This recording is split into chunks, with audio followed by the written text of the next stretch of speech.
So how do your streams normally work? Oh, we're going. They work like this, my friend. Well, I'm so glad you asked. That is a great way to start it off, Bobby. But first, I'll just say welcome to everybody, including yourselves.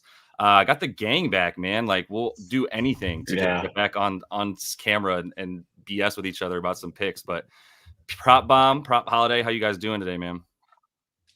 Doing good. Living the dream. Yeah, I'm doing. I should have thrown that to one of you. You're both doing well. Let's put it that way.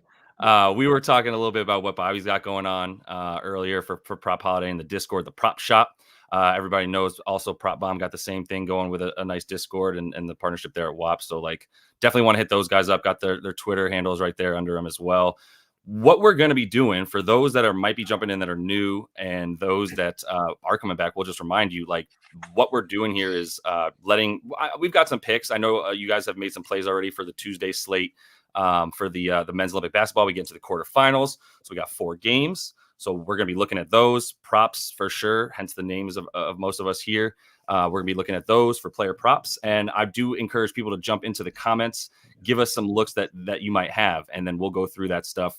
I've got some stuff here on the bottom that's going to be scrolling where we'll put up the picks that we make while we're on here. So you can find those even after we're done. And I'll be sharing my screen as well. It's interesting because during the season, the NBA season, there's like just million different awesome tools you can use, right, to like get some really intricate data. Not quite the case with the Olympics. So I think a little bit of this, as I foresee it, is going to be us like going through some of the angles and a little bit of game theory as much as anything with, the way that we can sort of depend on teams trying their hardest throughout the whole game. Probably will be a blowout, at least 1, maybe 2 in these 4 games, but should have some pretty good action as well. So that at least allows you to go, okay, they're going to play their best players. They're going to get the minutes, etc.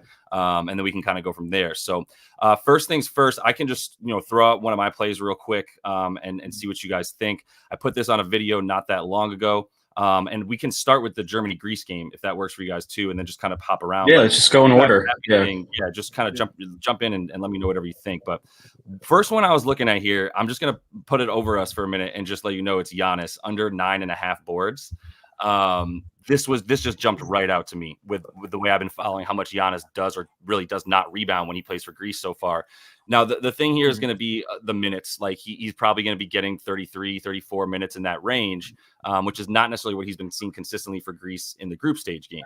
But even in these games, averaging 7.5, that includes an 11 rebound game against Spain. We're talking about Germany, who I absolutely love as a team and definitely down low, the way that they play big and all that. With the use of the matchup stuff I have is fewer offensive rebounds because he's shooting the ball so much, and then fewer defensive rebounds if he is in fact guarding Franz in this game, which I would expect him to, which would then put him out of position to get those boards. Is kind of where I was coming from. So that's the best play that I have. There's definitely a couple other looks I was going with, but I would love to hear what you have to say. Starting with you, Prop Holiday. What do you think of some Giannis under 9.5 boards? I like the angle on Franz Wagner, meaning that's going to be his matchup. He's going to be chasing him out on the perimeter. Also, if you look at Germany, decent amount of size in the front court between Franz, between his brother Mo, and between Tice. It's a decent amount of size compared to Greece. And like you said, he seems to be deferring a little bit more to their big man. The guy's like 7'1", 7'3". I don't know the name off the top of my head, but he hasn't been the crashing the boards Giannis that we're used to. He's playing a little bit different, more out in transition. I like it. I like, and you're going to see through my card, I have 2 unders.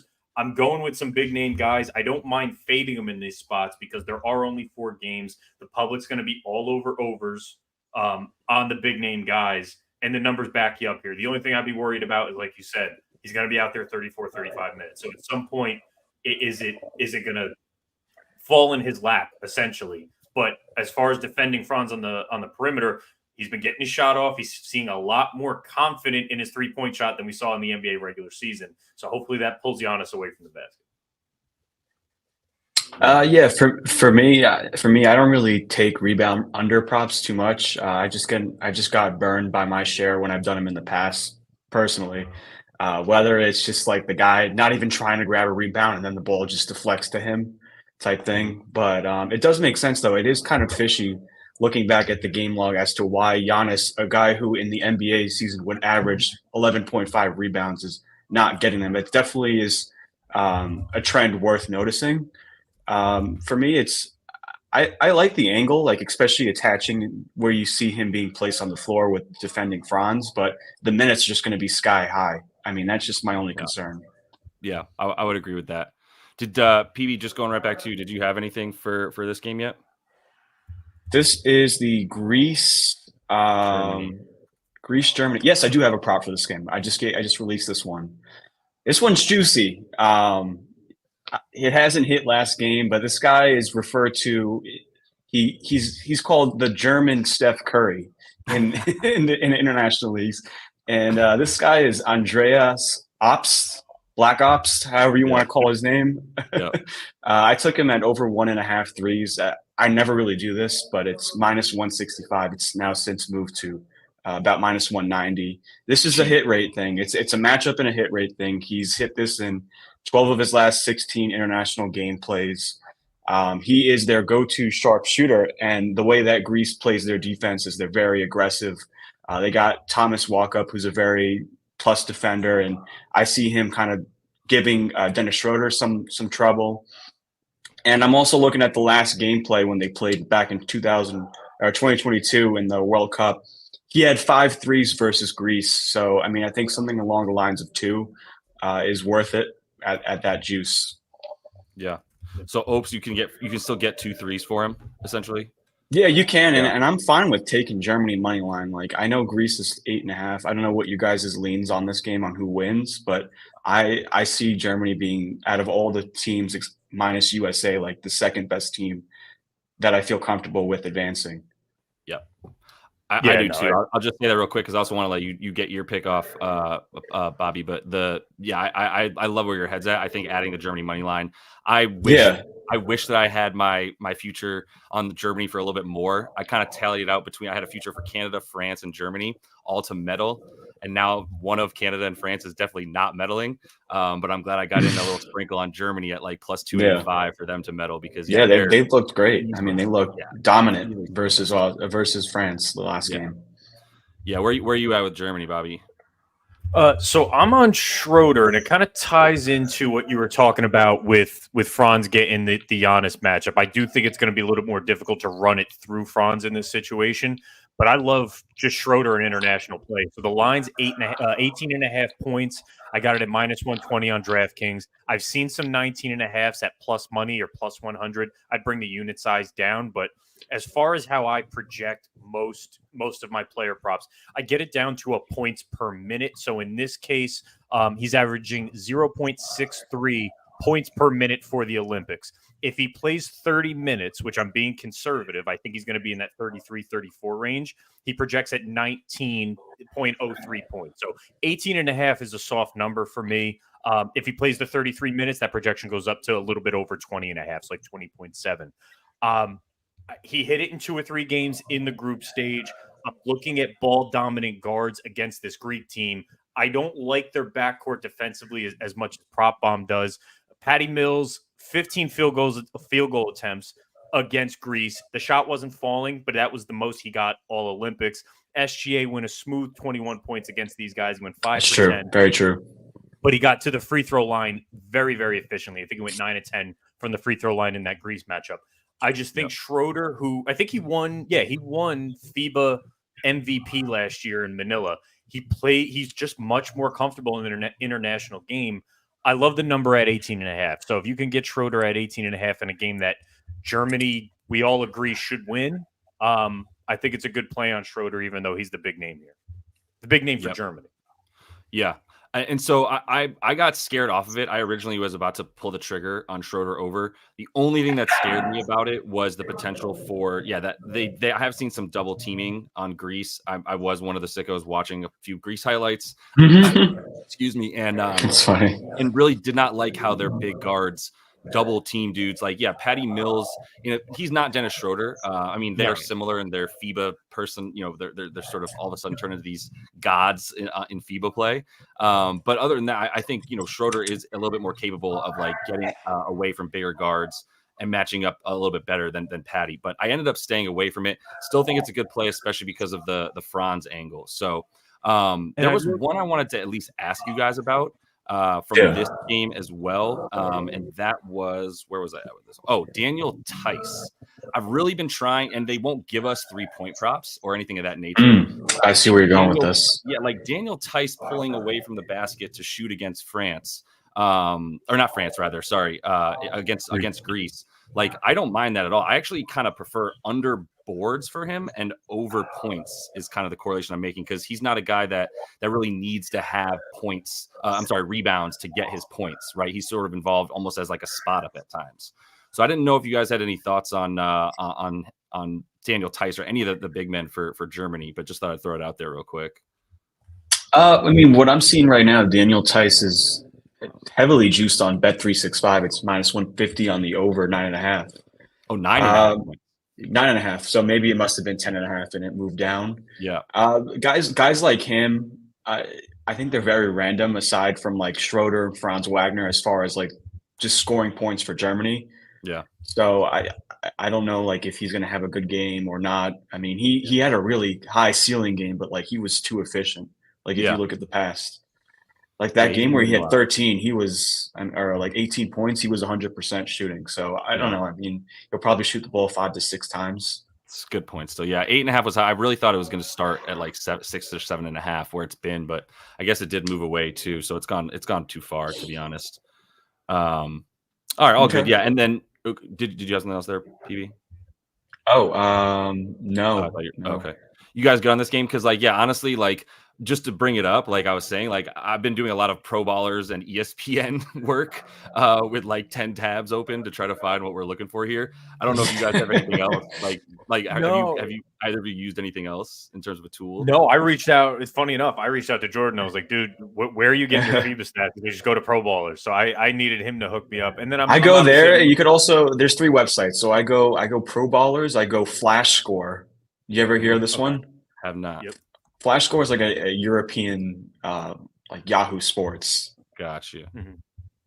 And then I also use the FIBA website. Like that's also a good one too. Yeah, FIBA does work out. My only gripe with Pro Ballers is the website is just so damn slow. But I'm very, very anti. It is. No, looking at Tice, scroll down if you can, Yeah. Josh. Go to his box score real quick. So he's at 26, 24, 20 in the 3. I'm just looking at his minutes. Right, so he's in the rotation. I mean, if I'm projecting him at anything, especially against the size of Greece in the front court, you should feel safe at 24 to 25 minutes, barring foul trouble. Or if Mo Wagner just catches fire and is like, if he's riding a hot hand, his floor should be 22 to 24 minutes. I would say. Doesn't mean he's getting the field goal attempts, but is he getting putbacks? Can he get to the free throw line? Doesn't look like he's gotten to the free throw line in the last 2 games. That would worry. Yeah, I don't think that's going to happen. And yeah, it really would be a little bit more about like, is he going to hit, even take 2 threes? So now you're talking about him having to hit 50%. I'm probably off of that as well at this point. So let's keep it moving. We can get a couple bets in here as well for some other guys. I'll pull up the next game we have. Is it Australia, Serbia? Is that the order of operation? That's a good one. Yeah, I like that one. Yep. This is one I'm most excited for. Probably. This game, just from watchability, I think this is the one I'm most excited for. It has to be too. I mean, the Aussies have been playing fast. They're a team that's getting it and going a lot. They're running 4 guards out there at times. When they put Exum in for Nick K, then you're looking at Exum, Giddey, Mills, and Dyson Daniels. And that is why I took Dyson Daniels over 4.5 boards. And dude has been playing completely out of his mind in this tournament. I got scared from his away from his points because he has shot an unreal percentage that I just don't know is super maintainable. But yeah, he's 6 for 11 essentially from 3 in this tourney now in the group stage, and then from 2 as well. Now he's getting open looks because he's playing off of Patty Mills and Josh Giddey, who are getting him wide open catch and shoot stuff. So he's been really good from 3, which is why he's been getting these points. The rebounds are what I like a lot, and there's a couple of things that I'll say. The 4.5 is a low number when he's been clearing it with a room to spare in these 3 games. You, like I said, with the small ball lineups in, it's Jock Landale, and then he's probably the second best rebounder.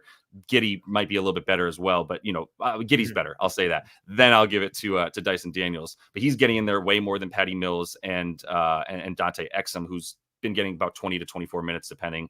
And then the other thing is like you're talking about Jokic, like other people besides Jock Landale need to come in and rebound. For sure. Or Landale I see where you're barbecue, right? So as the second-ish best rebounder on the team or in that lineup, I went with Daniels on the 4.5 and left the points out of it. It's about 15.5 PR if you want to take a combo, something like that. But I didn't want to have to bank on the shooting. I just went for the boards and the hustle for him. So, no, that's fair. That's fair. And I would scoring wise, I'd be mildly concerned with Exum's return. So I think he missed the first game with Spain with like a dislocated finger. Played the last two. Played really well, I thought, the last two, and it's going to be another guy who can add some type of scoring for them. He greatly improved his shot as we saw last NBA season when he went overseas. So he missed the Spain game. Played the last two. He had 15. And then he played 24 minutes. He said, he only had 6, but he went 1 for 4 from 3. Right. I like Dyson on the rebounding angle, but so it's funny. You made a comment about the pace and the speed of Australia, and I texted Jordan last night. Yeah, you did. Yeah. We don't have pace. Pace is a stat we're all used to seeing when we're looking. That'd be up. nice. Yeah, so I went to the Olympics and I tried to find shot attempts. Who had the most field goal attempts, threes or other, in a game, and I'm trying to use that like possessions. If I look at that, and I look at the median, the midway point. So wait, don't go to teams. Go up, Josh. Go to teams game highs. Yep. And then go to instead of points, see if you can go to field goal attempts.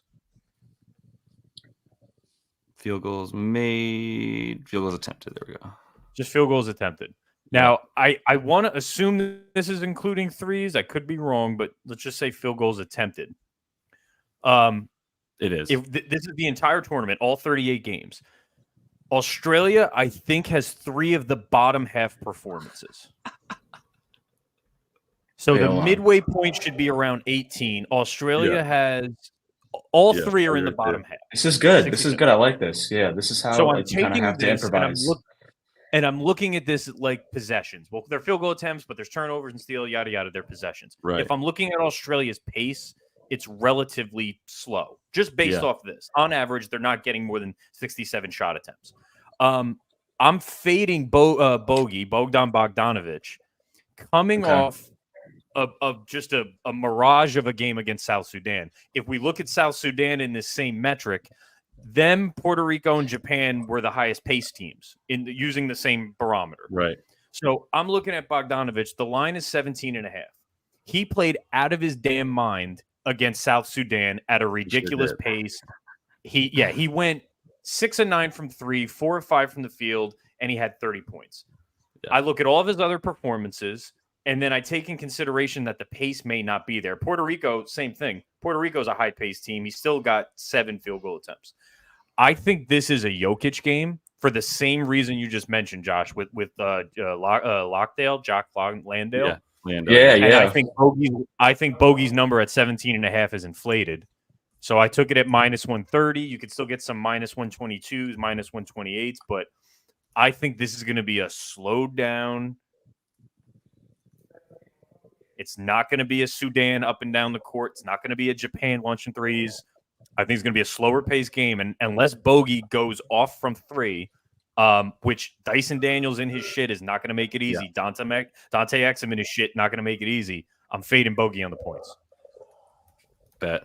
Yeah. No, I guess this can kind of go into what I like for this game, and it does correlate.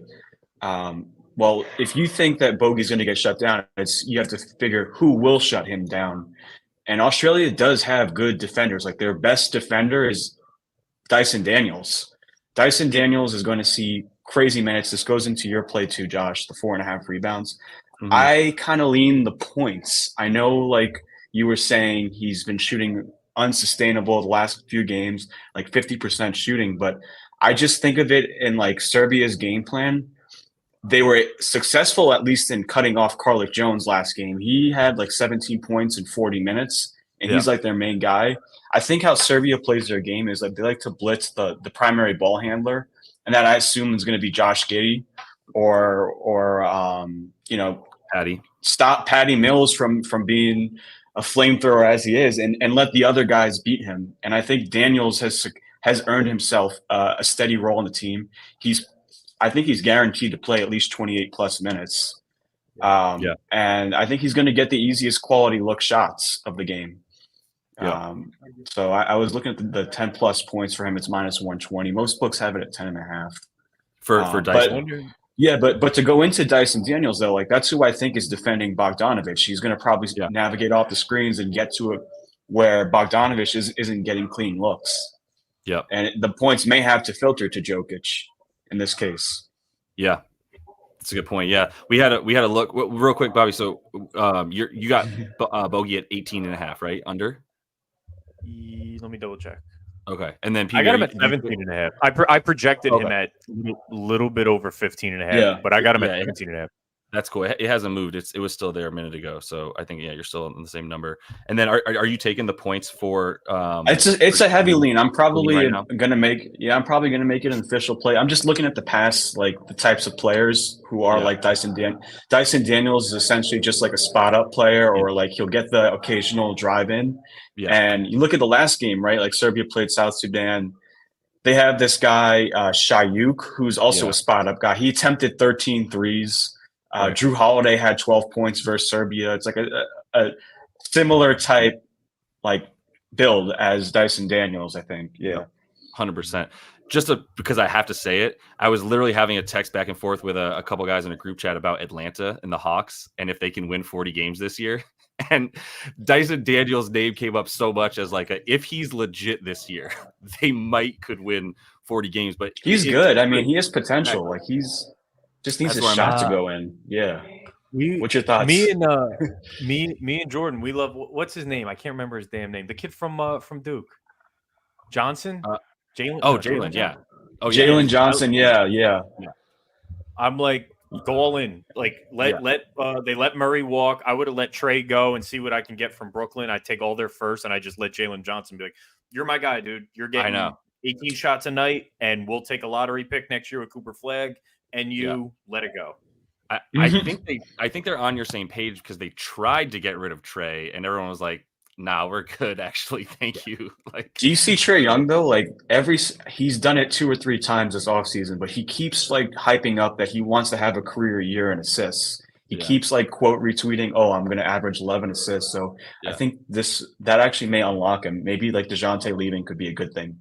Maybe, yeah. I mean, hell, they've got 3 centers, so like he better be able to get some assists throwing lobs to one of them. Like they were just stacked with them. But I did have one more thing. I couldn't get away from it. I know we briefly talked about it the other day, but it is my boy, and it's interesting. But I'm going. I did take Jock Landale. Jock? I did. Yeah, I took him on just the points this time. And the reason I wouldn't is in part because of what you brought up to me the other day, PB, which is rebounds. Look at these offensive rebound numbers, right? Ridiculous, these games. Oh, this is at the bottom. I'm sorry. So if we go to the 3, 6, and 5 in group stage, like 3 alone is a very good offensive rebounding game, but 6 and 5 is like Mitchell Robinson good offensive rebounding games. So that does scare me from the points, but I went with the over 12.5. I gave it out in the video and in the Discord earlier because I do think that his involvement in the pick and roll is just too great. It's a big reason for why he's at the second most field goals per game. This in the 3 here, this adds up to about 11.3. It's the same as Giddey, and then 1 fewer than Patty Mills. I think you keep Jokic in the pick and roll as much as you can. That's their best play. Serbia does like to double as well. So if you run the pick and roll, you sort of neutralize the double team at least a little bit, because if they do choose a double team, you've got an outlet right there rolling to the rim in Jock Landale. He will shoot 1, maybe 2 threes because he's going up against Jokic, and that's about his ceiling. I would say is 2 at the most 3. So if he gets one of those, like he's in really good spot to get 13 points. It's really high, but I think Serbia's defense on the guards is much. I know it is much better than down low. And so that's kind of why I lean into Jock. But I don't like the rebounds. So because of that, it does scare me that he's not going to get the easy second chance points to get him there. Yeah, but that's what I worry about. I'm dancing with the one that got me here. I hit 3 bets in a row for Jock, so I'm going back to it. I'll be honest with you guys. That's full transparency. But the only other thing real quick, because it was brought up, I have the Joker look here. Did either of you guys take a look at Jokic? I'm sure you did, right, Bobby? I just started running the numbers for his total so I could do my little calculation, and it's not the end all and be all. I get a metric per minute, and then I project his minutes. It just lets me know, am I betting into a realistic line or am I getting robbed? It is not I mean, Jordan doesn't bet this way, and he's a far better NBA better than I am. You could do it any which way. I just don't want to bet into a bad number. I got him at 1.08 PRA per minute. So hypothetically, he plays. What's he going to play tomorrow, guys? 32 minimum. Probably, yeah. All right. So yeah, at 32, I would put him at 32. Yeah.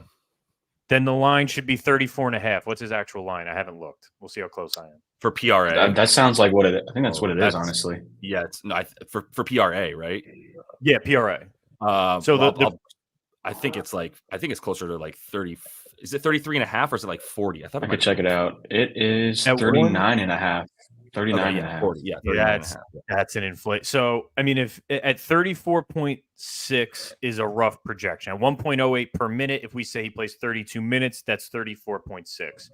Is he going to be the biggest name player in this game? Yes. Is it an over? Yes. I mean, look, at 40, nobody wants to fade Nikola Jokic at 40.5. I do love his matchup here, but I do think the pace is going to be a little bit slower than we've seen. And his assists just haven't been there. And I don't think they're going to be there. I mean, maybe points and rebounds would be a better metric. He's not dishing the ball. He doesn't have, I mean, he's got Bogey, but Bogey's creating his own shot. He doesn't really have spot up shooters. Jovic hasn't become that guy. Just say Jovic, yeah. And Micic. I love Micic. I hit Micic. Anyone that has last name Itch. Anyone that has Itch in their last name. They all got an itch in Serbia.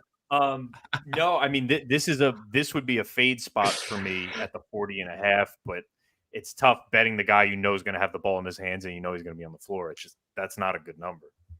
Yeah. With Jokic, it's always been the same thing with him. He's European. I think he just takes games seriously that matter most, and then the games that are like blowout potential in the past, like Puerto Rico, or Puerto Rico. He doesn't really try too hard, but in games where he needs to try, he does, and he's an animal. So this is a game that obviously sets up. When you say try, like to me, what that means is score. Yeah, like, I think the rebounds are just going to fall into his lap, and then the assists are almost like less effort because he can just have guys move off of him. Like that's how I'm interpreting it anyway. Because I agree with you, and I think try is the right word. But I think when he's not trying, it's like maybe now is the time to go for assists. But what's the points line at? 22.5 most consistently. But I'm just using FanDuel for right now. Well. 21.5 now. There's some 22.5 out there as well. Okay. Yeah. So it's a bit sketchy because of what you're saying though. PB, like it's really like, is dude gonna really go all out? Like it's even in this, it's hard to this is Jock, but if you go even look at like 20, was it like 20? What did he play in 22, 23? Hold on. He missed last year. And then 22, 23, he played international. I know it's a couple of years ago, but it's like some of these numbers are like clearly he was trying. Like he kept, taking all these shots. He's super efficient. Well, some of the games though were without Bogdanovic. Yeah. The one game against Germany, it looks like he didn't get to the free throw line at all. He got to the line against Slovenia. He got to the line against Greece. Yeah. Not going to shoot 50% from the free throw line again. That's an aberration. That was 19 though. Yeah, he was going hard against Slovenia for sure. That was a Luka game too. Put it this way: if you're betting on Jokic, you're not getting an edge. There's no edge to be found that you're betting into. It's not fun to fade him. I would stay away, but I'm with it. That's kind of been like my thing. I've come on the show many times, and I say the same thing. Like there really is no. This Joker is the most popular bet probably in this game, so everyone has probably already moved that line at this point. Yeah, one way or the other. I think there's better edges on like the role play. Yeah. We can't even see where the line started. Most websites. That would have been cool if they had that. Yeah, it would be like, what's the opening line? Where did it move? We're not getting that type of information here because I bet you that opened at 37.5. Yeah. Probably, yeah, and then just kept getting bet up. I think if you were gonna take a prop for him, I think I would lean rebounds at 11.5 for damn near even money before anything else. Were the assists 7.5? Yeah, 7.5 for plus money. That's like we said, there's no edge there, so it's not necessarily worth it. My guy Jabba the Hutt over here talking about Petrusev as well. Not sure if you guys He's looked at good. him at Yeah, all. he's good. He's like another big man that Yeah, I think he was in the NBA. I think he was like in the NBA draft or a while ago, so he definitely has talent. right. Um, I Yeah, think that was I, eight I and a don't half though. So yeah. for sure. I'm just gonna pull him up just because he was like, "Yo, you should look it up," and I want to do a little bit of due diligence, but we can move on to the other He games was on the here. 76ers. Yeah, that's who he is. That's Oh, right. was he? Oh, have you Okay. considered? I know you were talking about it. I mean, it's a little juice, but maybe the Landale under 8.5 rebounds. I Oh, I mean did. that. Yeah, Oh, you did. no, I You thought did I've take it. considered it because to answer your question, and like that's exactly where I would lean, which is partly why I was so scared of the points, is because I do strongly lean to the under. It's 8.5 for like -130, right? For Jock. Mm-hmm. Yeah, Is that what I saw -154. So I mean, it's a little too much, but yeah. Yeah, he's The not only out thing with rebounding. Petrusev would be minutes as well. I don't know if I trust him to play. I mean, if he plays 20, I guess 9.5 looks pretty good, but these are some pretty nice percentages from the field for him to get those. So could be for sure. I'm going to pass on. I've got 2 bets in this game. So you guys get to move to, oh, look at that. Daft was helping us out. What's up, man? I didn't even see you in here. The 10.5 boards, 7.5 assists was what the, and this is all Jokic opening lines. So it looks like the boards have moved up. another one I liked in this game too as well. Speaking on the The points went up too. the Daniels look is I kind of like his under 3.5 assists. Like I said, I was kind of Oh, saying a yeah. little bit earlier. I mean, I think this is more of a Josh Giddey assist game and a Right. Spot up and Dante shooter. Exum. Like Dante Exum also comes off the bench and runs the offense as well. So the first Right. 2 games, Exum was not playing. So maybe like, and he's also coming off an 8 assist game that was incredibly efficient. So Right. I think this could Yep. be a good sell high spot for the assists. I think they're going to really need him more for shooting. And I think that's where he'll Daniels. be. Yeah, I think that's Yeah. a sharp look too. It's definitely juiced. It's To the under. -115 on 365 though. It's playable. That's a better Yeah. look for sure. All right, bet. Let's take 15 for the where's the next game I'm going to here? We got whoop, I lost one of my things. What's the 2 more games. Yeah, we got to go Canada France first, right? Okay. So interesting game. Can I just give you my favorite bet from this game because it's a buy low spot? Yeah. What as do you I see think? it? Yeah. I You're think leading the ship. SGA. I think SGA over 5.5 assists is a look here. Interesting. Okay. Yeah. So my thing with that is really 2 main points.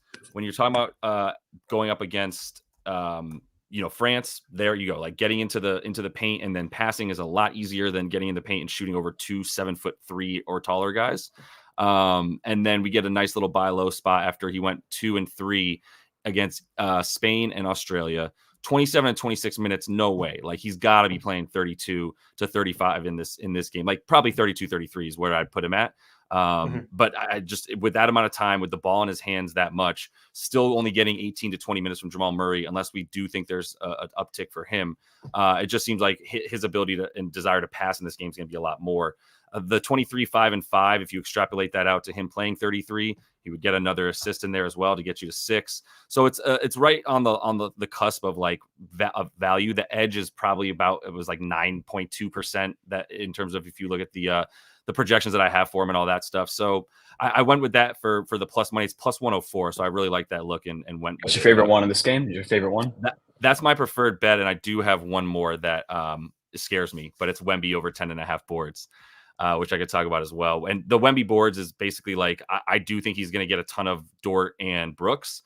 I don't think he can put the ball on the floor and get shots unless he's making the shots that he shoots over them or getting close to the basket and easy putbacks. I still think it's going to be more likely that he gets the rebounds. I was kind of using some of the similar, like, let's say Santi Aldama, similar archetype. There's no Wemby archetype, but like similar inside out tall guy that can shoot and get boards. 11 rebounds versus Canada, 7 points because he had Brooks or Dort draped all over him. So that's some of the logic that I'm using for Wemby's bet, and then like I said, the SGA stuff as well. Okay. Go ahead, Jordan. I guess yeah. So for this one, my favorite one, and it's moved since I gave it out yesterday. Same guy, SGA. I like the over 21.5 points. At first glance, it seems like it's a little bit high because he really doesn't have the hit rate going into it. But at the same note, this is the knockout stage. This is the elimination round. This is almost like the NBA playoffs, where the minutes, I mean, he's getting 23, 27 minutes. I think we see 30 to 33 minutes. And I mean, he's going up against France. They play single coverage.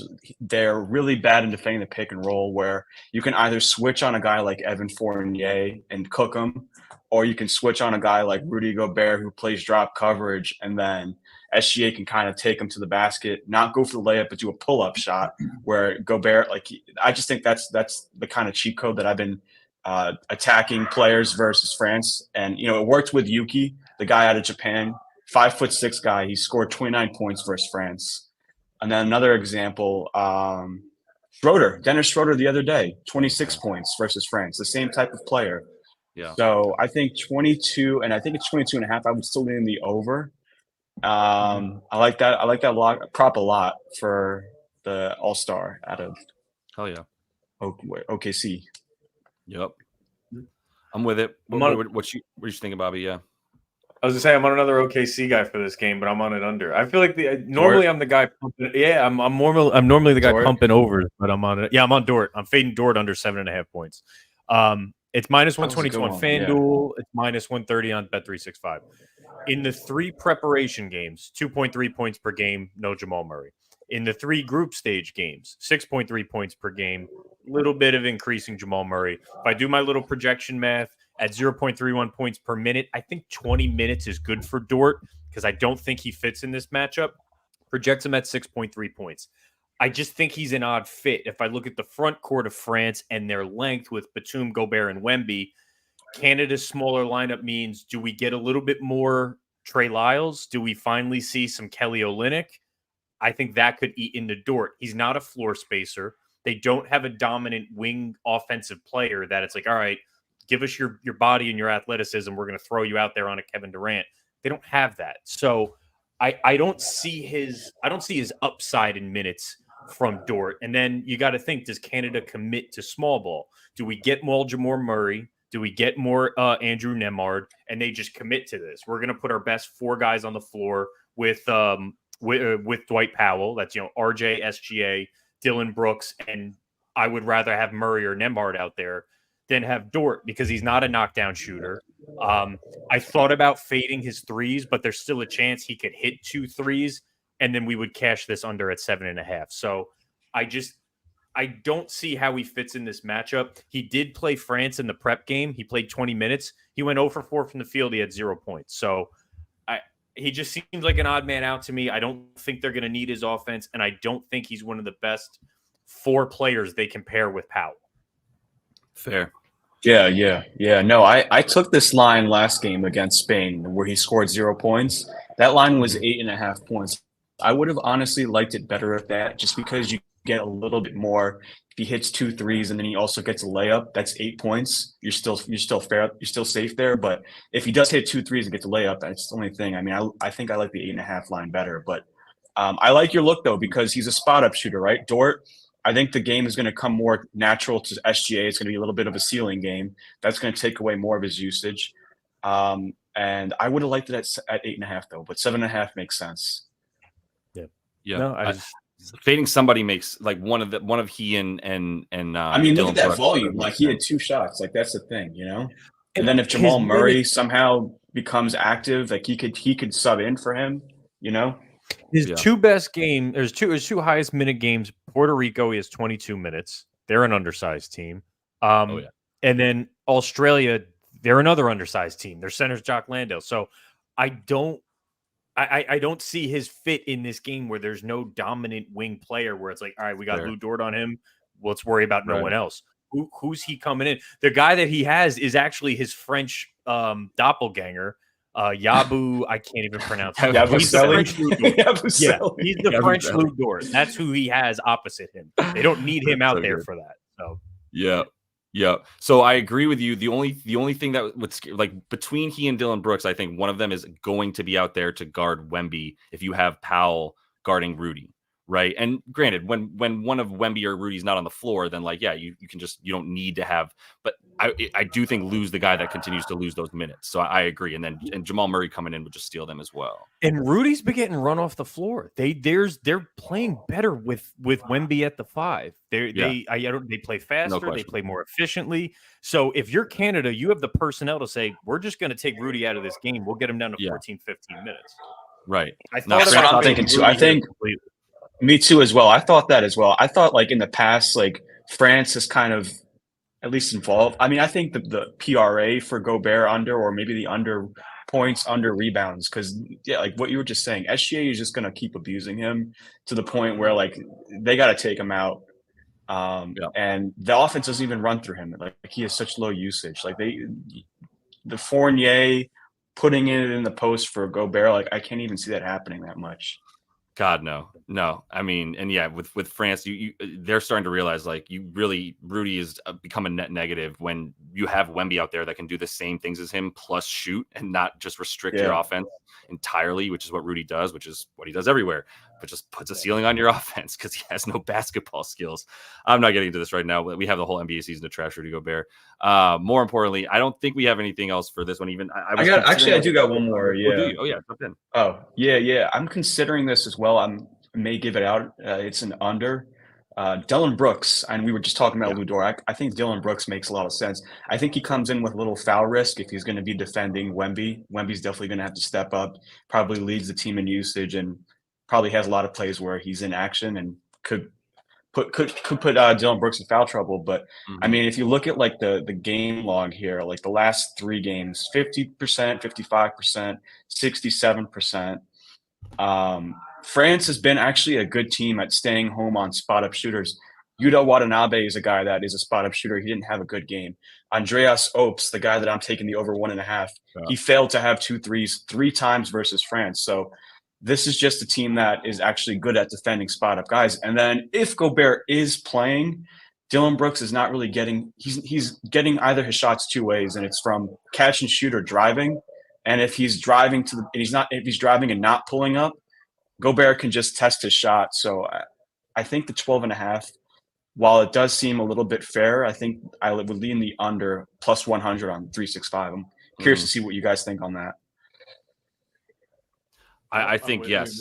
Yeah. I was looking at this one earlier, not even just the field goals overall, but look at the threes. He's just been a little efficient. Look at these threes, like 3 for 4. Yeah. Come on now. Dillon Brooks, like you take away that upside. Yeah. Yeah. So if you agree that they're not, if you're strongly like they're just not as good at defending the catch and shoot guys, I think then that the thing is, like I was saying to Bobby, like I'm just torn between who's getting a few more minutes when it comes to making sure one of them's on the floor. I don't think that one of them needs to be on the floor to guard an awesome wing. I think if Rudy's on the floor with Wemby, then that means Dwight Powell's on Gobert, or at least whomever the biggest guy is. And now you're talking about somebody like a Lou Dort or Dillon Brooks needing to be on the floor or Nickeil Alexander-Walker, but I think obviously they prefer to have one of those 2 dudes. That's why they start. So, I still don't think we're going to see that much Kem Birch in this game, for instance. So that does leave like the need for somebody who plays bigger than they are to be out there between Brooks and Dort. I end up staying away because of that indecision on my part, but I think both are really, really good points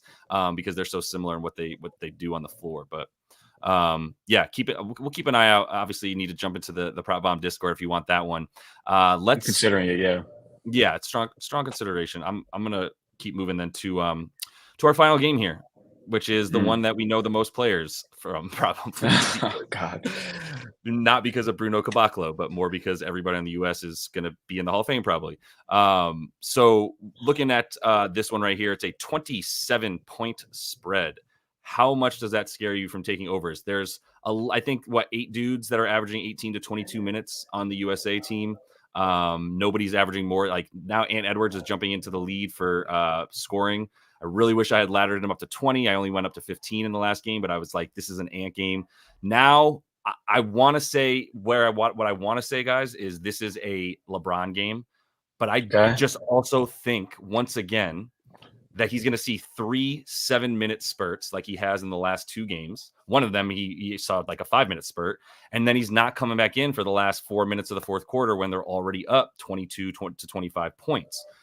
Otherwise, I love over 27.5 PRA for Bron. Now I'm like, do I like under 6.5 rebounds for LeBron? That's kind of how far Under rebounds. I've Okay. gone. Yeah, because 6.5 has gotten to a high number for him.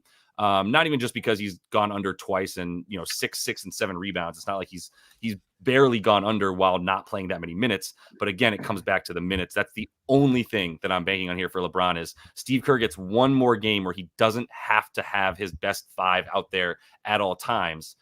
He can really sort of leave guys like to rest a little bit for the last 2 games since they're playing 3 and 5 nights, right? So I don't have one yet for this game, but I am probably going to have one before I go to sleep tonight. I can't see myself not taking something. So any thoughts on LeBron or the minutes or the blowout? Starting with you, Bobby. I'm a LeBron homer, so you have my full support on all LeBron props. No, I agree with you with the minute breakdown and the spurts. It's really tough to bet an over on him, but I wish we got like first quarter or first half props on these guys. We won't get them. I'm in the same boat as you. I haven't committed to like a 1 unit. This is my play, but I gave out a half unit kind of fun prop, a stat leader prop. I got Steph to lead the game in threes made, and I got it at plus like that. Plus 220. I gave it out for half a unit. Let's see what it's at. This is the Australia game, but it's a half unit play, so I think like 1250 pays like $41.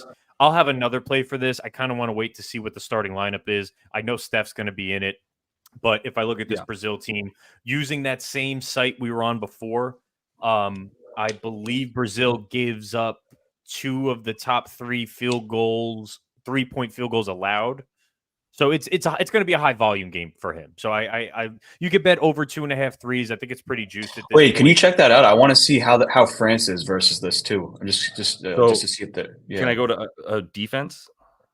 You can't do defense. What do you do for you this? Can only see you could see who shows up as their opponent most frequently in the top. Okay, yeah. 3-pointers made or threes attempted. I think Brazil gives up a ton of spot up for sure. Yeah. So I think this is a Steph game who's been relatively quiet. And that same market I just said, it's plus 160 on DraftKings. It's plus 220 on FanDuel. So for half a unit, bet him to be the 3-point leader for the game. I think he gets 4 or 5. That makes sense. Look, he's going to shoot 6 to 7. That's what he's established. He shot 6 twice and 7 once, right? Mm-hmm. So to be honest, like for 99.9% of the world, if it was like, I need him to hit, let's say 3 at the least, probably 4 to make sure he wins that thing. I would be like, oh my God, 4 for 7. I don't know, but it's Steph Curry coming off of 3 really bad shooting games. Like, so how long can that last? Him to make 4 threes on an alt line is like plus 130. I'm like, that's not, considering how he's played, that's not for me. But at plus 220, if he lands on 4, I still may cash this bet. My real only fear is Ant and Kevin Durant. And KD's been unconscious from 3. Me and PropBomb talked about it earlier. I think this is a good matchup for Durant, just looking at size-wise. I don't think they have anybody. They got this guy, Lou Mendel. He's like a 6'4", call him another type of Lou. I think DePaula would probably be the guy. Like, there's this guy, DePaula. Maybe he would probably be on him, but they don't have anyone. So my big fear in that market would be Kevin Durant catching fire from 3, but I think he's going to get to the elbow in the free throw line and get his jump shot whenever he wants. Just on the KD thing real quick, and I love where you're at with Steph, and I know PB just agreed with you a couple times as well, because I think it's a really good bet. I wanted to back Steph in this one. Once again, taking overs in this game has scared me. You're not taking it over, you're just taking Steph and I love that you just got like $1.20 on your price here because of not taking the 4 threes, which is like plus 170 was the best number I found for 4 threes. It was like 4 threes is probably going to lead this in a 40-minute game where so many guys are getting minutes for the USA. The KD thing I just wanted to touch on real quick because I read an article that almost just made me go right into betting KD, which was Steve Kerr's recent comments were basically like, KD's going to keep getting ramped back up. We're not going to start him strictly because he wasn't here for most of everything before the actual Olympics, but he's going to be in there more and more as we get closer, and we're going to need him more and more as we keep getting further in the tournament. this would be the first time. But once again, I'm still treating this game almost like the South Sudan USA game, where it was like, yeah, they want to win, they want to keep themselves comfortable and get, you know, point differential, whatever. But they also know they can still rest guys in this one. They're not playing Canada, France, Germany, whatever. So they can still rest guys until they play those types of top 4, you know, teams left in the tourney. So I'm still scared of too many overs, but I love the Steph bet, and the KD at 15.5 was like, look, I mean, the man had 23 or whatever in like 17 minutes of play. Like, we know what he's capable of. I ended up staying away from that for 1 sec, but I think KD is another really good look based on uptick in minutes moving forward. But yeah, with this game, I do have an official prop. It's long gone now, but it was just a wrong line. I could just say what it was real quickly. It was Vitor Benite on Brazil. That's right. Benite. This guy is coming into this game ranked number 3 in true shooting in the whole tournament, and he has very little volume too to back that up. So he, in the Germany game, he had 12 points in 2 of his 26 minutes, and then in the Japan game, he had also like 13 points in like 4 minutes. He does it in spurts, but all it takes is that to not happen one game, and then he has those 7, 9, 2-point games. Like, it looks like he scored a lot, but he was just on fire. USA has guys that obviously that can combat that. You know, they have Derek White, Drew Holiday, and Edwards, guys that at least are bigger than Japan. And they know coming in that this guy is a sharpshooter. So I'm sure they've done some scouting on him already. Yeah. So I like the under 11.5. I also liked it at 10.5. Now it's at 8.5. So I don't like that anymore. I think the value is gone on that. As far as USA props, though, were you about to say something? I was just going to say, I think USA is not really going to show up anywhere in terms of allowing threes, right? Like, I'm just looking at. Yeah, I mean, they're comfortable. They're comfortable with their defenders. Like, that's the thing with USA is like they have good enough defenders where they could just play everyone up, man on man. So, totally. But no, with USA stuff, it's impossible for me to take a prop bet on the players. I'm starting to realize I've got burned in the past. I'm 1-4 on USA props just because 2 of those are pushes. I mean, those are not losses. You're 1, 1, and 2. I had the Carly. No, that was different. No, that was the USA stuff. I mean, they play as a team. They have all bought into their roles. Every single player is unselfish. Every single player can have their moment at any given time. You know, it could be it hasn't been one yet, but it could be a Booker explosion game. You know what I mean? Like, you don't even know with them. I would lean the Durant side just because of Brazil's size, and I think Durant can kind of shoot over any of the guys he chooses from. And also too, I think he's kind of took a step back the last 2 games as far as like, I didn't think he really tried too hard against the Puerto Ricans. Really, I think that was more of like, let Ant cook, you know. Definitely. I like that. I think the Curry over 2.5 threes and 3-point leader is probably like the best bet, honestly, for USA. It was -105 on MGM. Now it's like -150, so you can't even take that. But yeah, I mean, with the threes, Brazil plays drop coverage defense. They have 2 guys that play aggressive on ball. Marcelo Huertas, who's 41 years old, and then Iago, like the backup guy, Iago. But what's going to happen is Curry is just going to run around in circles and put these guys in motion, and he's going to get clean looks. I mean, it happened with that guy, Andreas Ops, I keep referring to. He had a great game versus Brazil. I think 3-pointers who can move around the field, I think that's a good play. And then, I wanted to take something like a Drew Holiday, something like I was considering Booker points for the points they're making, like going into, well, who's going to be spot up playing off of the guys, and Curry and LeBron in the starting lineup rotation, like they get all the touches and decide who they pass to, right? So, I mean, there's good ball movement, but Book's not playing the role he played in Phoenix as like the pseudo point guard. So I like his threes, but I've also liked his assists because he keeps diming up because they get out on him. And then he's actually really good getting into the lane. He's kind of an underrated player the way he's been. I know Kerr loves his defense, so it's a big reason why we've seen Booker get more than 20 minutes a couple times as well. But yeah, it's to your point, like Drew Holiday, Ant Edwards, Devin Booker, whatever. I mean, one of them. Another one I like too as well. Another one we were talking about shooters. That means that if they're playing drop coverage, the centers may struggle. I think I was looking into Embiid's under.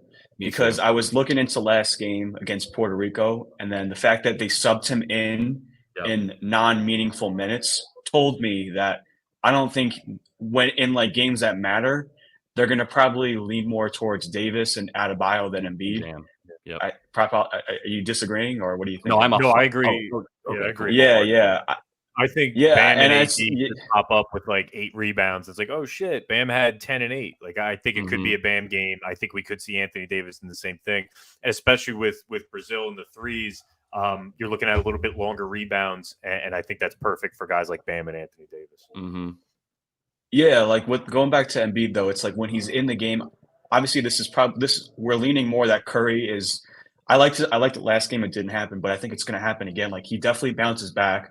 Then you have LeBron who could take usage. Then you have Durant who comes in and Anthony Edwards. I mean, Embiid just I don't know if he's going to have too much volume to get to 10 points, or you can maybe even do the under PRA for him.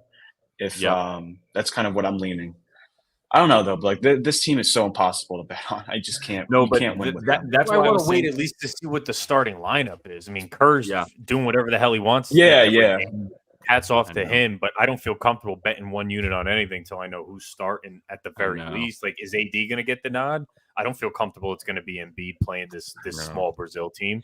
I know. You know, maybe I don't know. I just don't feel comfortable, so I'd rather play with the fun markets for now.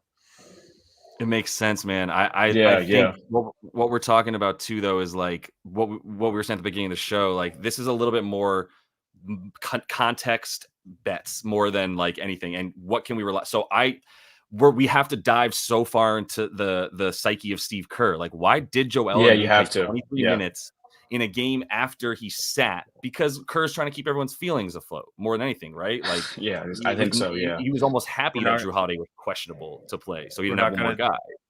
We're not going to talk about how he's trying to destroy the Boston Celtics just completely. We're going to leave. Are we going to do this? We're going to do the ESPN first take. Can they be better than the Dream Team? Coming up next. Oh man, we'll leave that for later. Let's all just go play NBA 2K and see how it goes for that. But like, yeah, I think like the Kerr's doing the like U11 soccer thing where it's like everybody's gonna get on the field for this. Don't worry about it. And yeah, they're gonna get Canada, and that shit's gonna go out the window. Canada's not afraid to hurt feelings. Kelly Olynyk don't play. Germany. Trey Lyles don't play.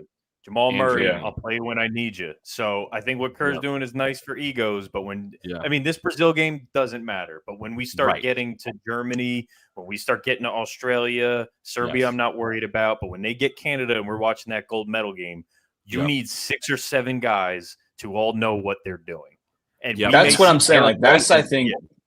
Yeah, that's when we take guys like Durant to go over their points. Like I think I would lean to go over, but like I'd feel more confident in the more meaningful games. Like this is a meaningful game too, but it's a 27.5 spread. Like we know what's going to happen. Yeah, unless Brazil, I don't know. Benitez and I think I want to 5 from 3. Right, and I want to, and they're not a good 3-point shooting team at all. I want to forward the thought process that you used before we get out of here, PB, which is like, why did Joel and Brian Windhorst, why did Joel Embiid play 23 minutes and come back in at the end of the game? Right. Well, we're assuming that means because he's dispensable in that sense more than Bam and AD, and let's keep his feelings. This game still is too similar to the group stage games where they're not going to get a legit opponent in Brazil. This is still going to be a blowout. So we actually can use the logic you're talking about to say, keep an eye on who plays at the end of this game when it's a 30-25 point blowout. Why did that person come back in? Like, why did Embiid sub in for Bam at the end of a game where it's already over? And because he actually doesn't care that much about Embiid and needs him to not be pissed off, essentially. So we'll see who's starting. If Embiid is not starting, I could see him getting another 10 to 15 minutes and be the odd guy out. So I do like the under look there, but it's going to be hard for me to take too many overs in this game is what I think we're also all saying based on, blowout potential and the shortened stints for people. I will say Daff came in with with 2 things I think are right on. I do think Kabaklo is going to have another bad game. Don't be afraid of 33 points and 18 rebounds against, Japan, who is the smallest team in here. And that was without Rui Hachimura too. Yeah, Hachimura didn't play that game. Exactly. And then the other look. Any Japan stat lines are met with an asterisk. That team, I just point, see yeah. high volume, short guys. Yep. Everything's just blown up against Japan. But Totally. No, you're 100% right, and so yeah, that just inflated the crap out of Bruno. And I do like the idea of 10, 5, and 5. Like I think 5 and 5 is what LeBron's been doing in 18 to 20 minutes, regardless. And the points, yeah, he's that's I took an under for him in the PRA last game, but made very clear you're gonna have a clenched butthole for the first half because he's gonna go off, but then he's not gonna play in the second half. And that's again what I think we'll probably see. To your point, Bobby, if we had some first half LeBron props or first quarter, would smack that for sure, right? But they're not going to give us anything like that. So yeah. Only other thing too for me is Goat Films brought up LeBron turnovers. Those have been actually hitting. I can't do turnover. Yeah, I mean, but, you could. Yeah. What I like for the turnover market is actually Wemby's turnovers. If I saw Joe Delera give that out. Oh, interesting. I like that one. I think they're going to just double. Wemby. There's not enough usage. Like LeBron would be the only guy I would take an over on turnovers. Like I was hitting turnovers bets in the playoffs because Luka has the ball in his hand for 85% of the offensive possessions. So like it was a little bit easier to do stuff like that. But yeah, no, good stuff, guys. I think an hour on this with the limited stuff that we have is pretty good with the 4 games. So I definitely appreciate you guys jumping in. Yeah. And give me a little fix, man. Missing this stuff for sure. Can I give out one lotto before I go? I gave out one lotto. Yes, for tomorrow. Hell yeah, baby. So this is a 10th of a unit, 0.1 unit. Dennis Schroeder, threes made leader in that game against Greece. He's 9 for 22 so far in the group stage from 3. That's 2 more attempts than Franz, and we all agree he's going to get the Giannis matchup. Next closest is Isaac Bonga and Andreas Opes. Right. I think we like Schroeder in general for this matchup. I personally do. On the Greece side of the ball, their 3-point shooting is probably the Achilles heel of that team. So Schroeder plus 223s made leader. I parlayed that, and this is where the odds go up. Batum, threes made leader in that Canada-France game.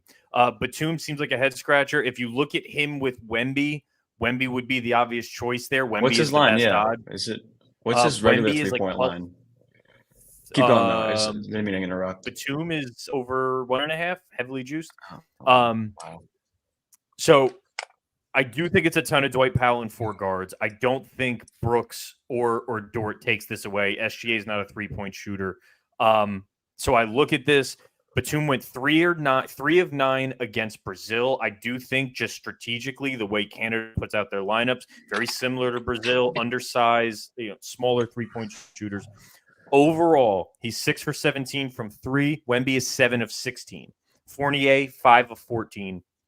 I think Batum, he leads France with 95 minutes. Most minutes of anyone on the French team. I'm getting him at like plus 440. And I think this is actually a decent matchup for him to hit a couple corner threes. He went off at least 1 game so far. So if you mix Schroeder threes made leader, which I love, and Batum threes made leader, that's your outlier. I threw my boost on this. I got it nearly 20 to 1. Woo! Oh, okay. I'll be rooting for that. I mean, the only thing is though, Bobby, is that like I have the ops over 1.5 threes, but FanDuel doesn't have that listed. So this is where you would do it. Right. I don't know why they doesn't have it. It's weird. Or if you just wanted to be safe, if you went Schroeder, Steph Curry, threes made leader, you could probably get that 10 to 1. I'll probably put that in just by itself. But Schroeder and Curry, I think threes made leader. We're getting 2 to 1 on each. Those are bad lines. DraftKings has both of these guys at plus 150, and I'm getting them at plus 220, plus 230.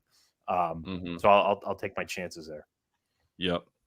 And yeah, I was just looking back here. So yeah, for Batum, like the idea is there's obviously it's not the same defense that he'll receive based on like some of the guys that need to guard, like whether it's Dort or Brooks or whomever. They're gonna have to pull one of their amazing wing defenders that might guard a guy like Batum, put him on a guy like Wemby, for instance, or somebody else at that point as well that's playing down low. I didn't believe it until I saw it. I mean, he's playing more minutes than anybody on that French team. And if they move Gobert off the floor, which we all agree that's the move, I got Wemby getting collapsed in the paint, and I got Batum sitting in his favorite baseline corner 3. If he catches fire, it's a lotto. So put $5-10 on it. But that's like my fun bet for tomorrow. Hell yeah! No, that's money, dude. I love awesome. it. Cool. All right. Well, we'll wrap there then, guys. But I appreciate the time for sure. Maybe it might be worth it to do a semifinals one. It might actually have some legit sort of like angles that we can use and depend on. And maybe this is fun. Yeah. But Yeah, I'm either way, for, all right. for anyone that's watching, I mean, these two people over here are the guys that I'm talking to behind the scenes, like and discussing plays. So this is like what you're seeing behind the scenes. So this is a good. I like and if I don't manage to hit you guys up, trust me, I'm lurking in the discords to see what you guys are looking at. So for sure. Very real, guys. No, thank you for so- having me on, and let's Yeah, man. hopefully we go over 55% on all the picks we gave out, so people want to come back and hear us. That'd be fire. Yeah, Yeah, absolutely. It was awesome. We've been on a pretty good run, so good stuff. Yeah, these guys, you got their what am I trying to say? The Twitter handles there at the bottom. I covered them off, but they're over there. Let me put this one up. So we got at Prop Holiday, at Prop Bomb. You guys are probably familiar, but either way, appreciate everybody. We'll be back here soon. I'm sure I'll get these guys back on and we'll do it again. So until we do see you next, happy betting. Best of luck. There you go.